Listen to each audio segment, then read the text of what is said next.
હવે જોઈશું સમાચાર વિસ્તારથી। સુરત મહાનગરપાલિકા ઘોર નિંદ્રામાં હોય એવા સંકેતો મળી રહ્યા છે। પાલિકાને ખબર જ નથી કે તેમના વિસ્તારમાં બીયુસી વગરની કેટલીક ઇમારતો તણાઈ ગઈ છે। બીયુસી વગરની ઇમારતોને પાલિકા દ્વારા ફાયરની એનઓસી પણ આપી દેવાઈ હોવાની વિગતો પ્રાપ્ત થઈ છે। ગુજરાતના રાજકોટમાં ગેમ ઝોનમાં અગ્નિકાંડ થયા પછી રાજકોટ જ નહીં પણ સુરત મહાનગરપાલિકા પણ ઘોર નિંદ્રામાંથી જાગ્યું હોય તેવું પ્રતીત થઈ રહ્યું છે। રાજકોટમાં અગ્નિકાંડ થયા પછી સુરત મહાનગરપાલિકાના અધિકારીઓ અને કર્મચારીઓ પૂરા સુરત મહારાજા પાલિકા વિસ્તારમાં ફાયર સેફટીને લઈ અને બીયુસીને લઈ જાગૃત થયા છે અને સુરત શહેરમાં એવી ઇમારતો જ્યાં ફાયર સેફટી અને અન્ય સુવિધાઓ નથી તેનું સીલિંગ કરવામાં આવી રહ્યું છે। સીલિંગ થવું જોઈએ અને આવી રીતે બાંધકામ તેને પણ રોકવામાં આવવું જોઈએ, પણ આ કામગીરી આજે જ કેમ? આજ રોજ સુધી સુરત મહાનગરપાલિકાને તેમના અધિકારીઓ તેમજ આ સત્તાધીશોની આંખો નિર્દોષ 28 લોકોના જીવ લેવા પછી જ કેમ ખુલી?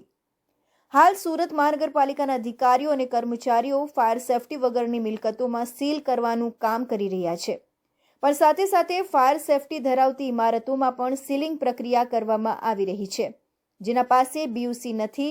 પ્રશ્ન આ વસ્તુનો ઉઠે છે કે સુરત મહાનગરપાલિકા દ્વારા જ ભૂતકાળમાં આવી ગેરકાયદેસર ઇમારતો જેને બીયુસી નથી તેઓને પણ ફાયર સેફટીની એનઓસી પાલિકા દ્વારા જ આપવામાં આવી હતી। તો આમાં મિલકત માલિકોનો દોષ કે સુરત મહાનગરપાલિકા? તો પ્રશ્ન આવો થાય છે કે બીયુસી વગર મિલકત ધારકોને ફાયરની એનઓસી કેવી રીતે આપવામાં આવી? જો સુરત મહાનગરપાલિકા દ્વારા તેમના વિસ્તારમાં બીયુસી વગરની મિલકતોને જાહેર કરવામાં આવે તો ખબર પડે કે સુરત શહેર મહાનગરપાલિકામાં કેટલી ઇમારતો બીયુસી વગરની છે અને જે તે સમયના બની બેઠેલા બાબુઓ અને સત્તાધીશોની મહેરબાનીથી આ ગેરકાયદેસર ઇમારતો આજ સુધી ઊભી રહી છે તેવું કહી શકાય તો ખોટું નથી। આ વિષયે તપાસ કરવામાં આવે તો તપાસમાં બહુ મોટો ભ્રષ્ટાચાર બહાર આવે તો કોઈ નવાઈ નહીં। જો આજે આ અગ્નિકાંડ પછી સુરત મહાનગરપાલિકાએ ફાયર સેફટી વગરની ઇમારતો અને મોટી સંખ્યામાં બીયુસી વગરની ઇમારતોને સીલિંગ કરવાનું કાર્યવાહી હાથ ધરી છે, તો આટલી મોટી સંખ્યામાં જો બીયુસી વગરની ઇમારતો આજ દિન સુધી ઊભી છે તો સુરત શહેરી વિકાસ વિભાગ શું આજ સુધી કુંભકર્ણની નિંદ્રામાં ઊંઘતું હોય એવું કહીએ તો ખોટું નથી। જો કેટલીક ઇમારતો એવી પણ છે જે બીયુસી મળવા યોગ્ય જ નથી તો કેવી રીતે એની સીલિંગ ખુલશે એ પણ એક ઘણો મોટો પ્રશ્ન છે। શું અધિકારીઓ અને સત્તાધીશનું setting.com ખુલશે અને ખુલ્યા પછી આ ઇમારતો લીગલ થઈ જશે? એવા ઘણા પ્રશ્નો સુરતમાં રહેતા લોકોના મનમાં ઉદ્ભવી રહ્યા છે અને ચર્ચાનો વિષય બન્યો છે। ગુજરાતના રાજકોટમાં અગ્નિકાંડ થયા પછી હાલ સુરત મહાનગરપાલિકા પણ ઘોર નિંદ્રાથી જાગ્યું તેવું કહી શકાય। સુરત મહાનગરપાલિકાના અધિકારીઓ અને સત્તાધીશો દ્વારા સુરત મહાનગરના અંદર આવેલી ઇમારતો અને ઘણી એવી જગ્યા જ્યાં ફાયર સેફટી નથી તેવી જગ્યાઓમાં અને ઇમારતોમાં સીલિંગનું કામ શરૂ થયું છે તે સમયે કેવી પણ ઇમારતો જેમાં ફાયરની સેફટી હોવા છતાં પણ બીયુસી વગરની જે ઇમારતો છે તેમાં પણ સીલિંગ કરવામાં આવ્યું છે। તો હાલ સુધી આટલા વર્ષોથી આ તાણી ગેરકાયદેસર બિલ્ડિંગોમાં બીયુસી નથી તો સુરત વિકાસ સત્તામંડળ શું આ હાલ સુધી કુંભકર્ણની નિંદ્રામાં હોય તેવું નજરે પડી રહ્યું છે। હું સુનિલ પ્રજાપતિ, ઇન્ડિયા ન્યૂઝ, સુરત। સુરત સહિત જિલ્લામાં શ્વાનના આતંકને લઈને માસૂમ બાળકોને ભોગ બનવું પડતું હોય તેવો વધુ એક કિસ્સો સામે આવ્યો છે। સુરત જિલ્લામાં એક કન્સ્ટ્રક્શન સાઇટ પર ઘોડિયામાં સૂતેલા 1 વર્ષના બાળક પર શ્વાન તૂટી પડ્યું હતું અને ચહેરાના ભાગે કરડી લેતા આખો ચહેરો ફાડી નાખ્યો હતો। સુરત જિલ્લામાં આવેલા તાતીથૈયા ગામ નજીક એક કન્સ્ટ્રક્શન સાઇટ પર રહેતા મોહન માલી અને પત્ની સાથે કન્સ્ટ્રક્શન સાઇટ પર કામ કરે છે। ગત 3 જૂનના રોજ મોહન અને તેની પત્ની મજૂરી કરી રહ્યા હતા ત્યારે તેમના 1 વર્ષના પુત્ર ગુંજનને ઘોડિયામાં સુવડાવેલું હતું।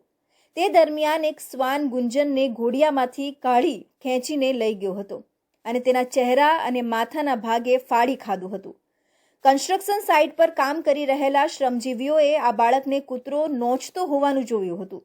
આ સાથે જ ગુંજનના રડવાનો અવાજ સાંભળી દોડી ગયેલા શ્રમજીવીઓએ ગુંજનને કૂતરાના ચુંગાલમાંથી છોડાવ્યો હતો।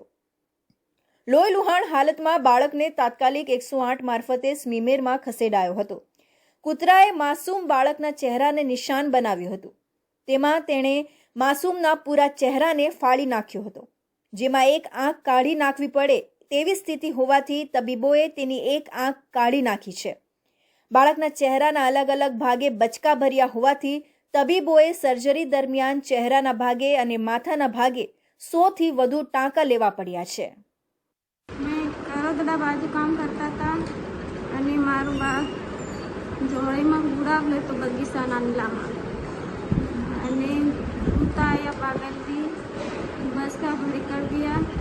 પછી અમે હોસ્પિટલ લાવ્યા.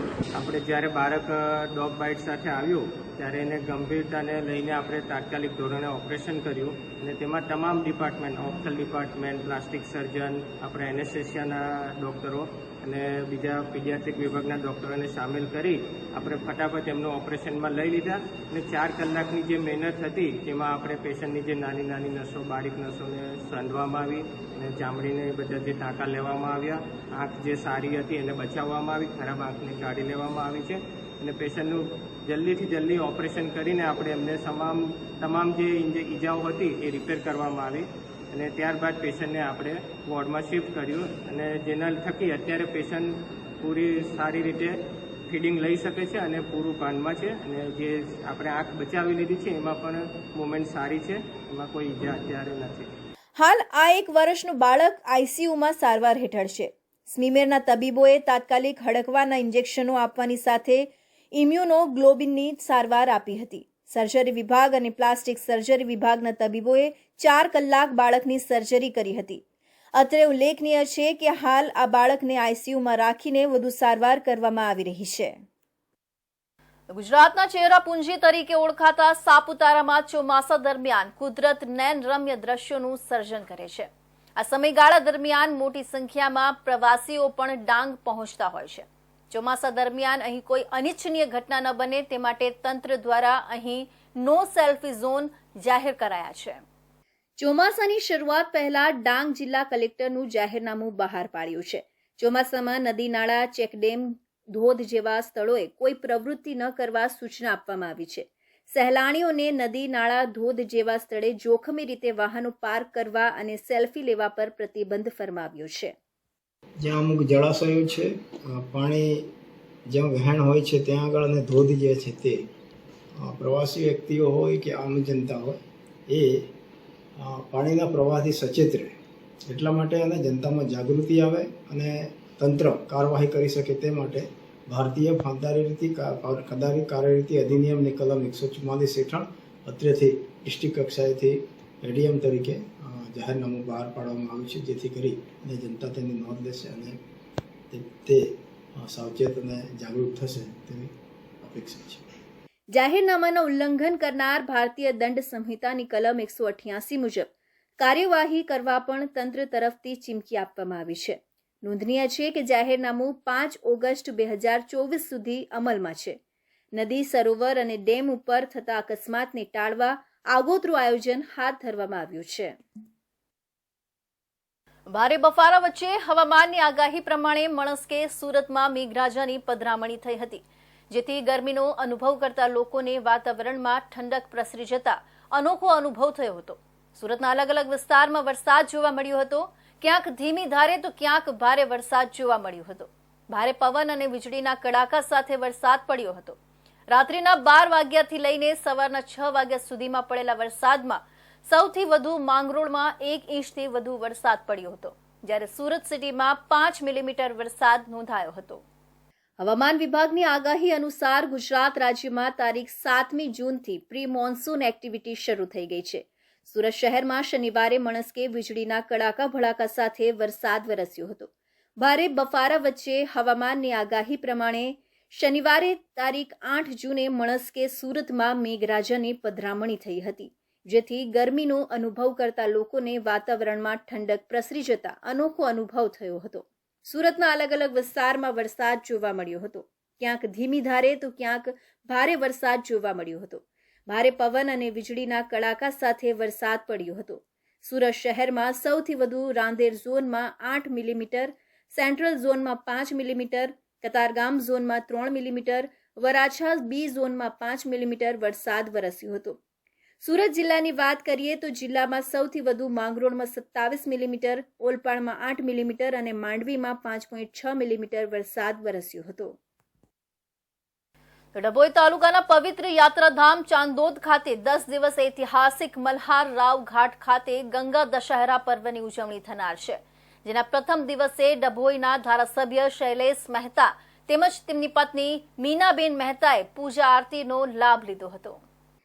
દક્ષિણ પ્રયાગ તીર્થ ક્ષેત્ર ચાંદોદ ખાતે 7 જૂનથી 10 દિવસીય ગંગા દશહેરા મહોત્સવનો ભક્તિસભર પ્રારંભ થયો છે.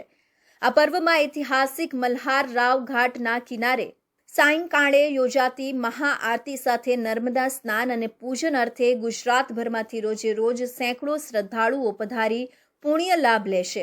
ત્યારે પ્રથમ દિવસે ડભોઈ વિધાનસભાના ધારાસભ્ય શૈલેષ મહેતા તેમજ પત્ની મીનાબેન મહેતાએ ચાંદોદના વિદ્વાન બ્રાહ્મણો દ્વારા વૈદિક મંત્રોચ્ચાર સાથે નર્મદા ગંગાજીનું પૂજન તેમજ આરતી કરી હતી.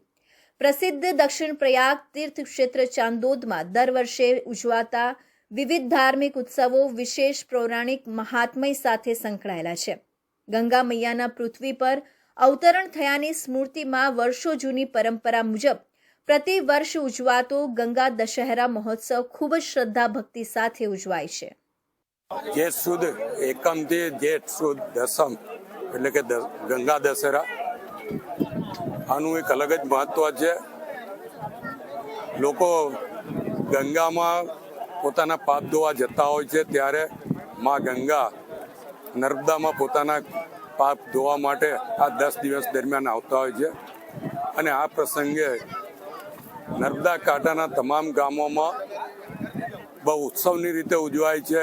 હું આ વિસ્તારના તમામ નાગરિકો માટે મા નર્મદા અને મા ગંગાને પ્રાર્થના કરું છું કે ડભોઈ વિધાનસભામાં આવતા તમામ નાગરિકો પર એમની કૃપા વરસાવતા રહે અને તમામને સુખ શાંતિ સમૃદ્ધિ અર્પણ કરે. નર્મદે હર. જેઠ સુદ એકમ તારીખ 7 જૂનથી જેઠ સુદ દસમ તારીખ 16 જૂન સુધીના 10 દિવસ દરમિયાન ચાંદોદના ઐતિહાસિક મલ્હાર રાવ ઘાટના નદી કિનારે ગંગા દશહેરા પર્વ ભક્તિભાવપૂર્વક ઉજવાશે. દરરોજ સાંજે 6 કલાકે ભૂદેવોના વેદગાન મંત્રોચ્ચાર સાથે નર્મદાજીની મહાઆરતીમાં શ્રદ્ધાળુઓ જોડાઈને માતાજીને ચુંદડી, દૂધ, કુમકુમ, શ્રીફળ જેવી સામગ્રી અર્પણ કરી હર હર ગંગે હર હર નર્મદેના નાદ સાથે સ્નાનનો લાભ લઈ ધન્યતા અનુભવશે. આ 10 દિવસ દરમિયાન શ્રદ્ધાળુઓ હજારોની સંખ્યામાં પધારશે. સાથે સાથે સંતો, મહંતો, અગ્રણીઓ, આગેવાનો પણ આ પર્વનો લાભ લેવા ચાંદોદ ખાતે પધારશે. સુરતમાં તથ્યકાંડ જેવો અકસ્માત સર્જાયો હતો. હોન્ડા સિટીના ચાલકે ફૂલ સ્પીડમાં રિંગ રોડની સાઈડમાં બેઠેલા 7 લોકોને ઉડાડ્યા હતા, જેમાં પિતા પુત્ર સહિત 3ના મોત નીપજ્યા છે. સાથે સગર્ભા મહિલા સહિત 3 ગંભીર રીતે ઘાયલ થતા હોસ્પિટલ ખસેડાયા છે.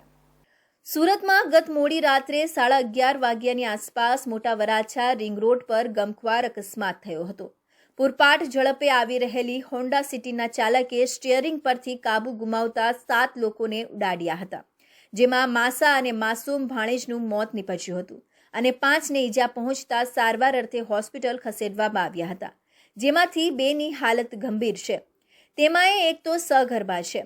તેમજ કારે 4 જેટલા 2 વ્હીલરને પણ ઉડાડતા એક બાઇક કારની નીચે આવી જતા ઢસડાયું હતું. ઉલ્લેખનીય છે કે અકસ્માતનો ભોગ બનેલા લોકો રિંગ રોડની સાઈડમાં 2 વ્હીલરો પર બેઠા હતા. આ અકસ્માતમાં વિયાન દિવેશભાઈ વાઘાણી અને એના પિતા દેવેશભાઈ વાઘાણી સાથે સંકેત હિંમતભાઈ વાવડિયા વિયાનના માસાનું કરુણ મોત થયું છે. આરોપી કાર ચાલક જિગ્નેશ અમૃતલાલ ગોહિલની પોલીસે ધરપકડ કરી લીધી છે. સુરતમાં દરજી કામ કરતો મૂળ વલ્લભીપુરના રાજપરા ગામનો વતની છે. ઉત્તરાણ પોલીસ સ્ટેશનના પીઆઈ એડી મહંતે જણાવ્યું હતું કે જિગ્નેશ અમૃતલાલ ગોહિલ નામના વ્યક્તિ દ્વારા અકસ્માત થયો હોવાનું સામે આવ્યું છે. પ્રાથમિક પૂછપરછ દરમિયાન તેમણે જણાવ્યું છે કે પોતાના અમદાવાદના સંબંધી જે કેન્સરથી પીડિત છે તેના અમદાવાદ સિવિલ હોસ્પિટલમાં ખબર અંતર પૂછીને પરત ફરી રહ્યો હતો. આ દરમિયાન તે સુરતના રિંગ રોડ વિસ્તારમાંથી પસાર થઈ રહ્યો હતો. આ દરમિયાન એકાએક ઝોકું આવી જતા સ્ટીયરિંગ પરથી કાબુ ગુમાવ્યો હતો અને તેના કારણે અકસ્માત થયો હતો. પોલીસ દ્વારા હાલ તેમની ધરપકડ કરી લેવામાં આવી છે. આરોપી નશાની હાલતમાં હતો કે કેમ તેને લઈને બ્રીથ એનાલાઇઝરથી તપાસ કરવામાં આવી છે. તેમજ બ્લડ સેમ્પલ પણ લેવામાં આવ્યા છે. આરોપી અકસ્માત સમયે નશાની હાલતમાં ન હોવાનું જણાઈ આવ્યું છે. પોલીસ દ્વારા હજી પણ તમામ પાસાઓની તપાસ કરવામાં આવી રહી છે અને કાયદેસરની કાર્યવાહી પણ કરી લેવામાં આવી છે.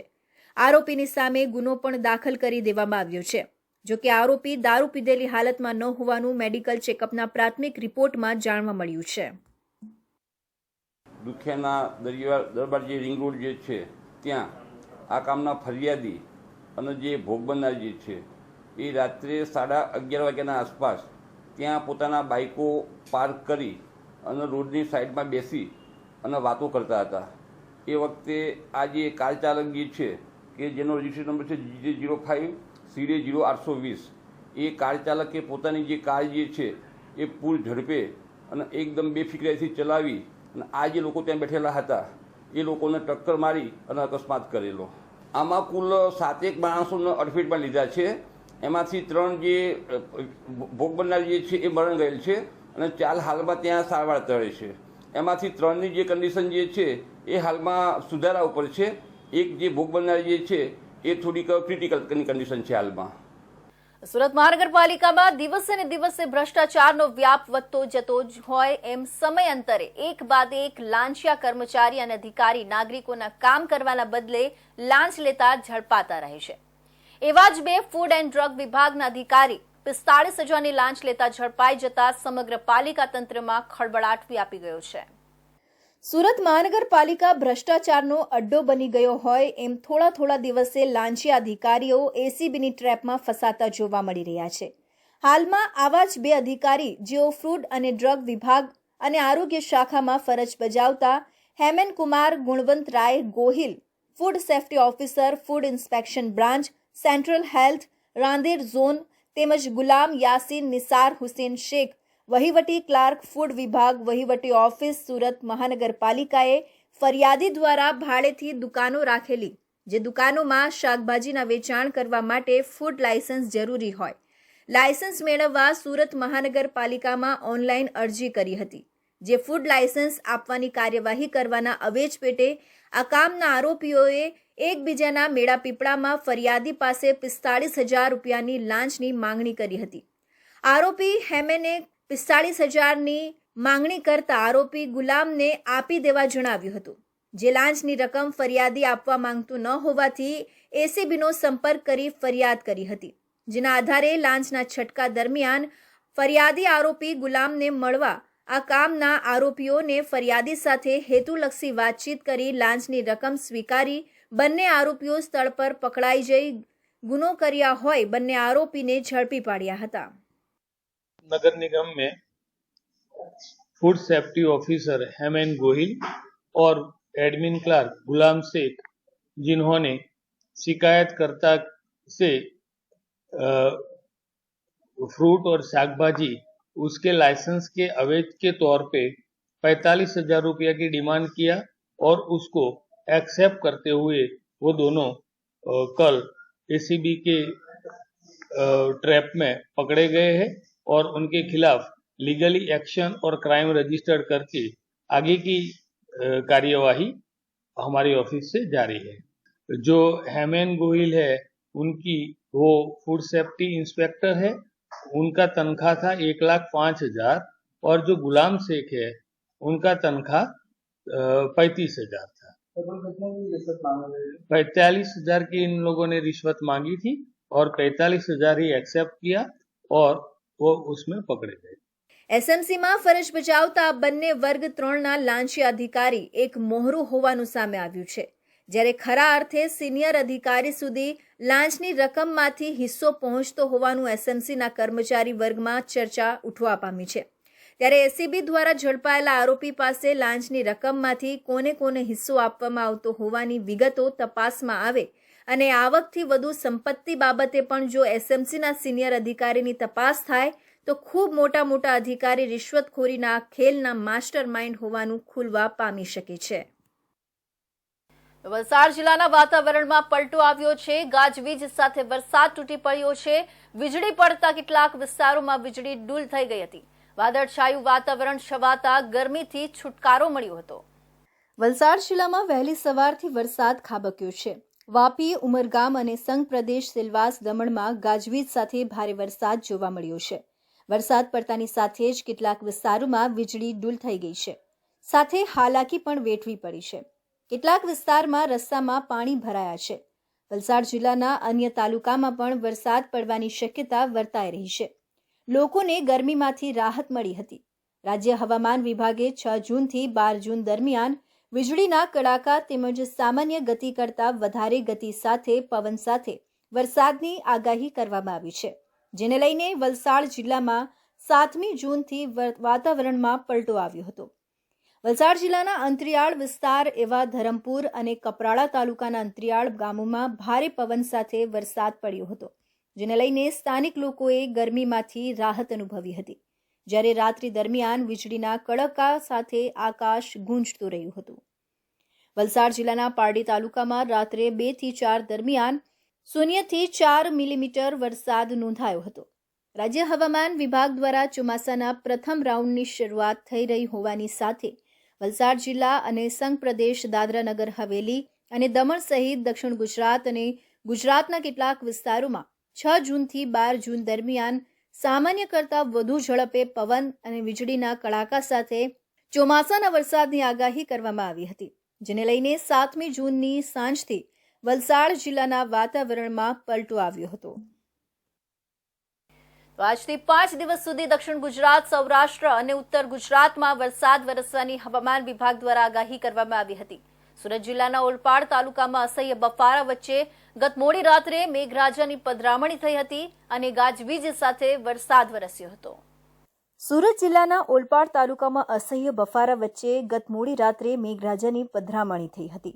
ગાજવીજ સાથે વરસાદ વરસ્યો હતો, જેને લઈને બજારો પાણી થઈ ગયા હતા. ઓલપાડ તાલુકા સહિત સુરત જિલ્લાના ખેડૂતો હાલ વરસાદની આતુરતાથી રાહ જોઈ રહ્યા છે. ત્યારે ગત મોડી રાત્રે સુરતના ઓલપાડ તાલુકામાં ગાજવીજ સાથે મેઘરાજાએ પધરામણી કરી હતી. ઓલપાડ તાલુકાના કીમ, કુડસડ, કઠોતરા, મૂળત સહિતના ગામોમાં સારો વરસાદ વરસતા ખેડૂતો આનંદમાં આવી ગયા હતા. પાંડેસરા જીઆઈડીસી ખાતે લૂંટારુઓ ત્રાટક્યા હતા. ભાવિન મિલના કમ્પાઉન્ડ પાસે મજૂરી કામ કરતા યુવકને લૂંટવાની કોશિશ કરવામાં આવી હતી, જ્યાં યુવકે પ્રતિકાર કરતા લૂંટારુઓએ યુવકને ચપ્પુના ઘા ઝીકી દીધા હતા. પાંડેસરા જીઆઈડીસી ભાવિન મિલના કમ્પાઉન્ડ પાસે 2 લૂંટારુઓ 23 વર્ષીય અતુલ પાંડે અને 23 વર્ષીય નીરજ દુબે મજૂરી કામ કરતા રવિ પ્રજાપતિનો મોબાઈલ લૂંટવાની કોશિશ કરી હતી. રવિએ પ્રતિકાર કર્યો હતો, જેના કારણે 2 પૈકી 1 લૂંટારુએ रवि ने चप्पूना घा झीकी दीदा था. पांडेसरा पुलिस स्टेशन विस्तार में जीआईडीसी एरिया में भाविन मिल के पास रात को 10:30 बजे के आसपास 2 लड़कों ने एक आदमी को चाकू मार दिया था. बाद में आसपास से गुजरने वाले लोगों ने 108 बुला के उसको सिविल हॉस्पिटल में दाखिल किया, जहां पे उसकी स्थिति गंभीर है. उसकी एक सर्जरी हुई है और उसके बगल में चाकू का घाव है. वहां आसपास के सीसीटीवी देखने के बाद में और ह्यूमन इंटेलिजेंस के आधार पे जो आरोपी चाकू मारने वाले थे, उन 2 आरोपियों को अटक किया गया. अभी तक की पूछताछ में उन्होंने बताया कि वो मोबाइल छीन रहे थे उससे और वो जो रवि है उसने विरोध किया तो इन लोगों ने उसको चाकू मार दिया. मोबाइल लूट के इरादे से ये लोग वहां पे गए थे. सीसीटीवी में भी दिख रहा है कि काफी देर तक ये लोग वहां खड़े रहे. 2 आदमी अगर वहां से निकल रहे हैं तो उनपे ये हमला नहीं करते थे. अकेले आदमी का इन्होंने वेट किया और रवि वहां से अकेला निकला तो अकेला देख के उस पर इन्होंने हमला कर दिया. રવિને તાત્કાલિક હોસ્પિટલ લઈ જવાયો હતો. પાંડેસરા પોલીસે ગુનો નોંધી ગણતરીના કલાકોમાં જ બંને આરોપીઓને ઝડપી પાડ્યા હતા. ખેતીના પાકની જો વાત કરવામાં આવે તો દક્ષિણ ગુજરાતમાં ખાસ કરીને ઓલપાડ તાલુકામાં ખેડૂતો શેરડી અને ડાંગરની ખેતી વધુ કરતા આવ્યા છે, જેમાં ખાસ કરીને ચોમાસુ ડાંગર અને ઉનાળુ ડાંગરની ખેતી ખેડૂતો કરી રહ્યા છે. ઓલપાડ તાલુકાના ખેડૂતોએ ઓલપાડના ગુજરાત રાજ્યના મંત્રી મુકેશ પટેલને નહેરનું પાણી સતત ચાલુ રાખવા માટે રજૂઆત કરી હતી, જેના પગલે મંત્રી મુકેશ પટેલે નહેર વિભાગના અધિકારીઓને જણાવતા કાંકરાપાર જમણા કાંઠાની નહેરમાં સતત 111 દિવસ સુધી સિંચાઈનું પાણી ચાલુ રાખવાનો નિર્ણય લીધો હતો. એને લીધે ઓલપાડ તાલુકા સહિતના તાલુકાઓમાં ઉનાળુ ડાંગરનો મબલક પાક ઉતર્યો છે. ઓલપાડ શોષંક કોટન સહકારી મંડળીના પ્રમુખ જયેશભાઈ એન પટેલ દેલાડે જણાવ્યું હતું કે આ વર્ષે પાણી પુરવઠા મંત્રી મુકેશ પટેલના પ્રયાસોને પગલે કેનાલનું અવિરત પાણી મળતા ડાંગરનો મબલક પાક થયો છે. 1 વીઘે 25 ગુણી ડાંગરની રાશ આવી એટલું ઉત્પાદન થયું છે. માત્ર ઓલપાડ તાલુકાની સહકારી મંડળીઓમાં 12,01,000 ગુણીની આવક થઈ છે. ડાંગરનો મબલક પાક થતાં ખેડૂતોને 180 કરોડની આવક થવાની શક્યતા છે. અગાઉના વર્ષોની સરખામણીમાં સરેરાશ 15થી 20% જેટલું ઉત્પાદન વધુ થતાં ખેડૂતોમાં આનંદ છવાયો છે. ઓલપાડ તાલુકાના ખેડૂતો દ્વારા અંદાજે 50,000 વીઘા જમીનમાં ડાંગરની રોપણી કરવામાં આવતી હોય છે અને આ ખેડૂતોએ કાંકરપાળ જમણા કાંઠાની નહેર પર નિર્ભર રહી ખેતી કરવાની હોવાથી આ વખતે સ્થાનિક મંત્રી મુકેશ પટેલને ખેડૂત આગેવાનોએ રજૂઆત કરતા મંત્રી મુકેશ પટેલે ખેડૂતોને ખેતી માટે પૂરતું પાણી મળી રહે તેની ખાતરી આપી હતી, જેને પગલે સિંચાઈ વિભાગે વર્ષો પછી 25 જાન્યુઆરીથી 15 મે 2024 સુધી કાંકરાપાર જમણા કાંઠાની નહેરમાંથી અવિરત 111 દિવસ પિયતનું પાણી ચાલુ રાખતા જમીનની ફળદ્રુપતા વધી છે. અને આ વર્ષે પણ ખાસ કરીને જ્યારે 50,000થી પણ વધારે વીંઘામાં ઉનાળુ ડાંગરની ખેતી હોય ત્યારે સ્વાભાવિક છે કે સતત ઉનાળુ ડાંગરમાં સતત પાણીની જરૂરિયાત હોય છે અને કાંકરાપાડ જમણા કાંઠામાં સતત 111 દિવસ રેકોર્ડ બ્રેક દિવસો માટે મુકેશભાઈના પ્રયત્નને કારણે પાણી વેવડાવવામાં આવ્યું અને એના ફલશ્રુતિ તમે જુઓ તો ખેડૂતોની મહેનત અને પૂરતા પ્રમાણમાં પાણી, ખેડ ખાતરને પાણી નસીબ ન લાવે તાણી ખેડૂતોએ પૂરતા પ્રમાણમાં ડાંગરનો મબલક પાક ઉતાર્યો અને એમાં પણ ખાસ કરીને અમારી 100 વર્ષથી પણ જૂની સહકારી પ્રવૃત્તિ પુરુષોત્તમ ફાર્મર્સ સાથે જોડાયેલી સભ્ય મંડળીઓમાં 12 લાખથી પણ વધારે ડાંગરની ગુણીનો પાક આજે કમ્પાઉન્ડમાં ગોડાઉનોમાં આવી ગયો છે. ખેડૂતોમાં એક આનંદ છે. ખેડૂતોને ઉનાળુ ડાંગરનું સારું ઉત્પાદન મળતા ઓલપાડ તાલુકાની સહકારી મંડળીઓના ગોડાઉન ડાંગરના પાકથી ભરાઈ ગયા છે. ડાંગરના પાકની લગભગ 12 લાખ ગુણની આવક થવા સાથે 1 વીઘા દીઠ સરેરાશ 25 ગુણની સરેરાશ આવતા ઘણા વર્ષો પછી સૌથી શ્રેષ્ઠ ઉત્પાદન મળ્યું છે. ત્યારે 8 જેટલી મંડળીઓમાં ડાંગરની ગુણીઓની આવક 12 લાખથી વધુની ગુણી થઈ ગઈ છે. તો આ હતા સુરત બુલેટિનના મહત્વના સમાચાર. નવા સમાચારો માટે જોતા રહેજો ઇન્ડિયા ન્યૂઝ ગુજરાત.